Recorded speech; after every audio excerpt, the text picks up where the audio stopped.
Yes, welcome to beautiful Stanthorpe.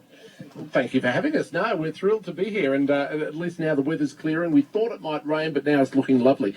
James, tell me the story of Artworks on Davide. Now, just to put things into perspective, you own the buildings where the whole project is housed, but how did you first come to be involved? Someone came to you with an idea that you just couldn't refuse. Therese Crisp came to me one morning and said, James, can I have a look at your buildings? Because I've got an idea. So she said, when can we look at them? And I said, why don't we go and look at them right now? So we did. And she had this wonderful vision, which was a case of having a space where we could show and display the gifts of people with disabilities. So the wonderful thing that came from that was that we started off with sort of just trying it, and then it just grew and grew and grew from that. And in actual fact, we've been there for 2 years now, or 18 months, and we are just now about to re-sign a lease to extend it for another 2 years. So it started off really just as a way of giving them a space to exhibit what they'd already done, but now it's blossomed into very much a place of training, a place where creativity can be nurtured and skills can be taught. It really has expanded way beyond what either of you had in mind. Absolutely. The wonderful thing about it, David, is that you have the clients of GBSS in particular who come up to Artworks, and they go in there and they can do a whole range of things. They have what they call speakers, which I went to last night, which is a group for GBSS, and at speakers they get the different clients to stand up and tell their little stories. And one of the girls last night got up and told how she'd been up at Artworks and she'd been doing sewing. So that's just one example. But just to give you some idea is that they have art classes, they have LED lighting classes, they have photography classes, they have a film making workshop, they have an open mic once a month where people who wish to come and sing and do their thing, they do that on a Sunday afternoon once a month. They have sculpture, we have drumming classes, we have pottery classes. So it is just, this unbelievable space where so many things can happen. And then all of their gifts and talents are then displayed. And then we can sell them for them. And so you have one person in particular called Maury Day who does the most amazing things with welding. And he makes emus and all Australian bush animals. And he puts a little slant on them, which makes them really funny. I mean, obviously, as you say, they, people who create these things can sell them there. But I would imagine, from what you're saying too, some people must come along and discover a talent that they didn't know they had just through some of the classes. Have you seen that happen? Yes, I've seen quite a few people who have literally said, I've wanted to do that, I've wanted to try LED lighting, or I've wanted to try to do pottery. There's one woman in particular that I know of who literally has really discovered that she has a gift in painting, and she just loves to come to Tuesday morning classes with Laurie Astle and do these wonderful paintings. It is absolutely fantastic. And Laurie actually does his painting upstairs in the coffee area, right?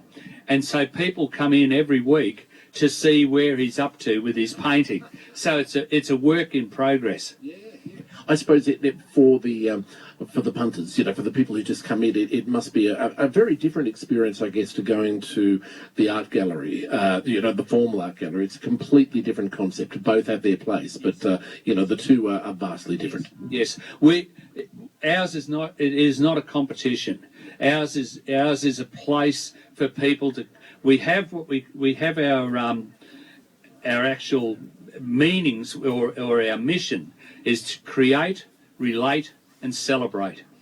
And that's exactly what we do. So you have the people coming there to create things, you have the people who come and then start to relate to each other, and then you have that great celebration of mixing all these things together. One of the things that I think is fantastic is we have free Wi-Fi, and the backpackers who come to the town whether it be Koreans or Europeans or whoever, they all come there and sit down with their iPads and their computers, and they hook onto the Wi-Fi, and you see this whole multicultural thing happening where all these kids from all over the world are mixing there. Then you see the kids coming in with their carers, and it is truly this great feeling of this space where everybody, it's a hub. It's become a place where people go to relax, but they come to see what's going on as well. You must almost be able to sort of feel that, that creativity in the air. It sounds wonderful. What do you have a vision as to where you want it to go, or does it just almost sort of grow organically?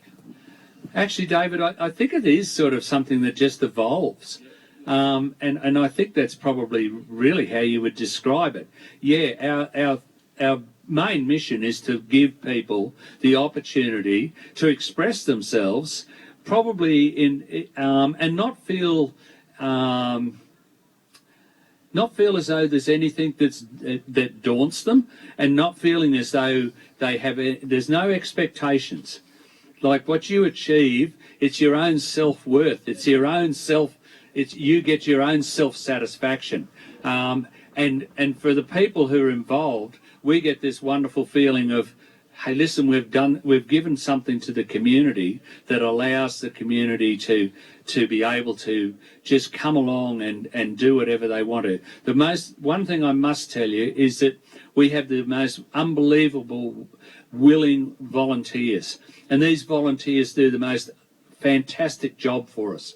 They look after the cafe for us, and they make the coffees for the clients, and then we have morning teas, and then we have groups who decide that they want to book the building for a night and hold some sort of a meeting or whatever, like Zonta, Quota, Lions Club. Will come and have a barbecue as a fundraiser for us. Also, the Chamber of Commerce will come and they will hold meetings there as well. And so, therefore, it has become a place where people want to come and meet. Fantastic! It sounds like a wonderful place. You must be thrilled with the way it's turned out, James. I appreciate you coming down and whetting our appetite. Can we just in closing, people who are listening who perhaps want to drop in the next time they're down this way, anyone can drop in at any time. What are the hours? Everybody's welcome at any time. Opening hours are from 10 o'clock till 2 o'clock in the afternoon, Monday till Saturday. We are hoping to be able to open on a Sunday morning as well for people from out of town who come to town and then see this space, which is truly unique. It sounds wonderful. Thank you so much for coming down and talking to us. Thank you very much, David. Thank you for sharing it with us. Sounds like a great place. I'd love to go around and have a look. That's James Massey, my guest this morning. And if you want to come down and have a look, Artworks on Davadi. It's on the Davadi Street, and it sounds like a wonderful place of creativity. 2 to 10.